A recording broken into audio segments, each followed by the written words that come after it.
Now, I'd like to introduce this model to you.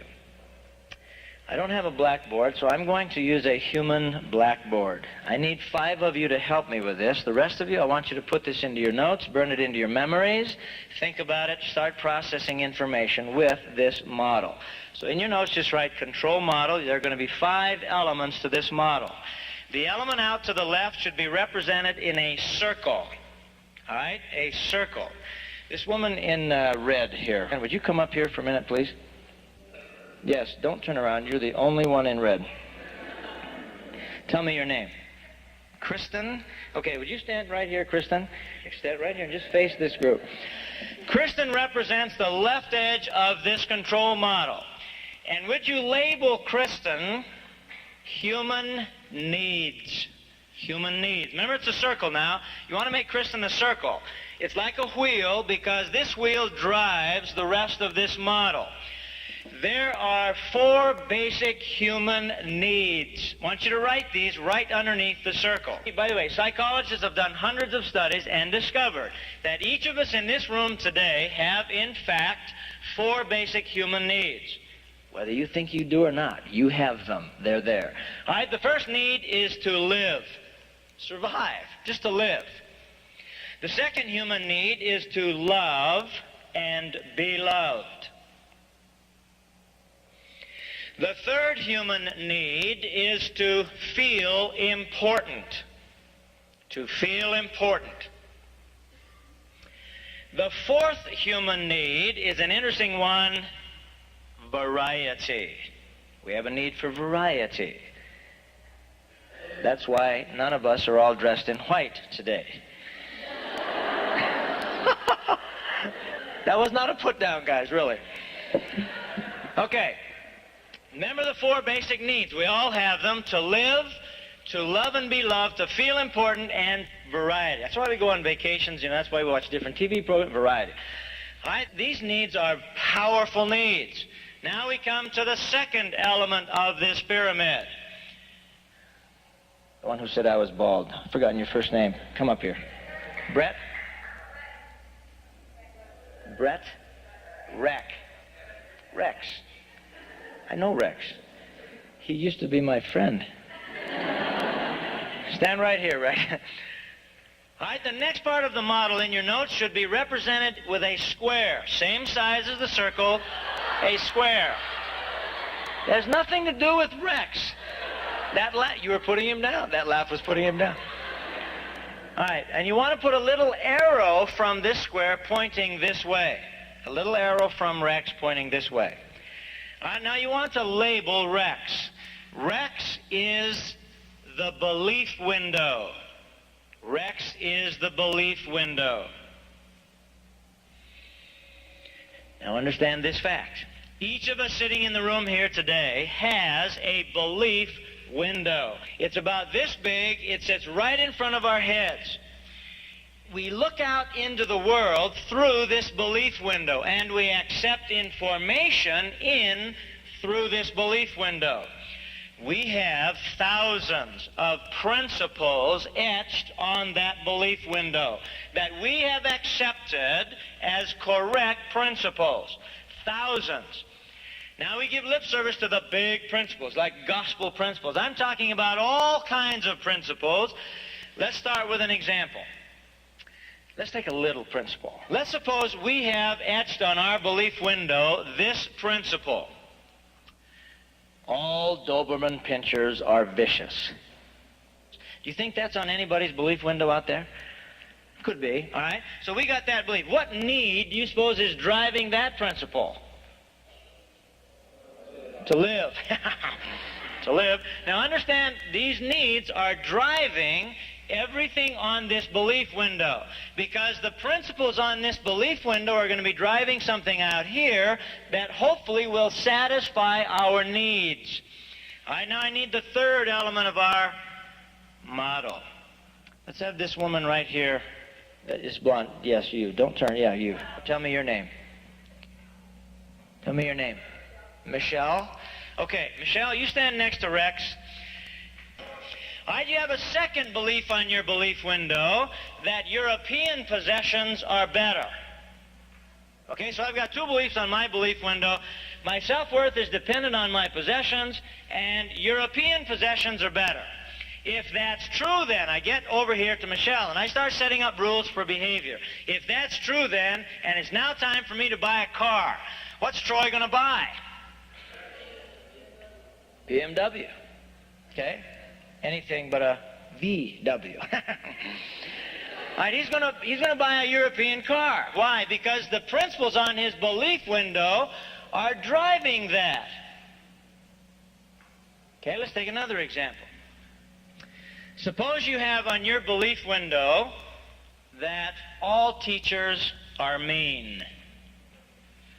Somewhere you got it on your belief window, all teachers are mean. What need do you suppose is driving that? To live? Could be a combination of several, could it not? Maybe to be important, maybe to be loved. Okay? If that's true then, and I start setting up my rules for behavior, and I go to a new school, how am I going to interact with my teachers? I'll close down. Now understand a very important fact at this point. If you observe someone's behavior for a while and see a pattern of behavior develop, what can you predict here at Rex? Can you tell what's on the belief window? Yes. If you know what's on someone's belief window, what can you predict about out here? Can you predict their behavior with some accuracy? Yes, you can. Michelle is to be represented in your notes as another box. Notice I didn't say square, Michelle. Box. And with another little tiny arrow pointing this way on the model, okay? Because the principles on our belief window now start to drive what Michelle represents. Would you label the box that Michelle represents rules? Rules. And then right underneath or inside the box, write the words if, then. If, then. We call these the if-then rules. Now here's how it works. We have the needs, it drives these principles. Let's say we have the principle on our belief window that all Doberman pinschers are vicious. Now we start setting up specific rules for behavior. In other words, it goes like this. If that is a correct principle then, and I walk into somebody's yard and see a big black Doberman pinscher, what am I going to do? Okay, I will run. I'll leap tall buildings. I'll get away. Okay? Now, what need is driving that? To live. All right, so these are the if-then rules. These are specific rules of behavior that we start. Let me give you a fun example. This fellow came into the kitchen one Sunday afternoon. His wife was preparing dinner, pulled out of the oven a big, beautiful ham. The ends had been cut off the ham. He said, "Why did you cut the ends off the ham?" "Makes it taste better." "How do you know that?" "My mother told me that." So on her belief window, you cut the ends off to make the ham taste better. The behavior was cutting off the ham. They were at the mother-in-law's house for dinner the following Sunday. He approached his wife's mother and said, "I understand you cut the ends off your ham." "I do." "Why do you do that?" "Makes it taste better." "How do you know that?" "My mother told me that." 2 generations now, the belief is cut the ends off the ham makes it taste better. The grandmother was still alive. He went over and picked up the phone. This guy was bugged. Called the grandmother. "Do you cut the ends off your ham?" "Yes, I do." "Why do you do that?" "Won't fit in my oven if I don't." 2 generations later, still cutting off the ham. All right, now we need the 5th element of the model. Then we'll run some examples through it, okay? This gentleman right here. Come on. What's your name? Dan. All right, Dan, stand next to Troy. Where are you from? Tucson. Everybody from Tucson? Okay. Dan now is to be represented not by a square box, but by a rectangle. No arrows going from Dan. There is an arrow from Troy to Dan, by the way, because this whole model is going towards Dan. So write a rectangle now and label this part of the model results. Results. All right, Dan, I want you to come over and stand right in front of Kristen. facing Kristen. Now, I want you to write down a statement. There are about 5 statements that I want you to write down, and never forget, pray about this. I want you to really think about this. Here's the statement. First statement. If the results do not meet the needs, there is an incorrect principle on the belief window. So when Dan gets back to Kristen, if this is not meeting Kristen's needs, we've got an incorrect principle. Okay, Dan, come back here. Now let's run a couple of things through this model. Let's talk to you men for a moment.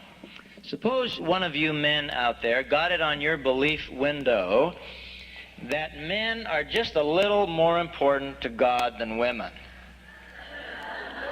Okay? Now let's just think about this, guys. Somewhere in my growing up, I picked up that men are more valued than women. I don't know where I got that. Maybe it's because my soccer coach used to say, if you don't play better, I'll make you wear a dress. Or maybe it's because my soccer coach said, you're playing like little girls, or something like that, and, men don't cry and stuff like that. So I got on my belief window, men are a little better than women. If that's true, then, what need is driving that, do you suppose? Maybe it's to feel important. There could be a consortium of them. If that's true, then, and I am now married, and my wife asks me to do the dishes, what will Troy do?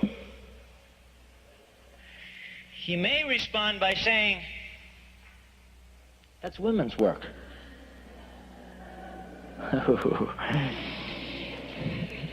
If Troy were to say that to his spouse, what has he just said to his spouse?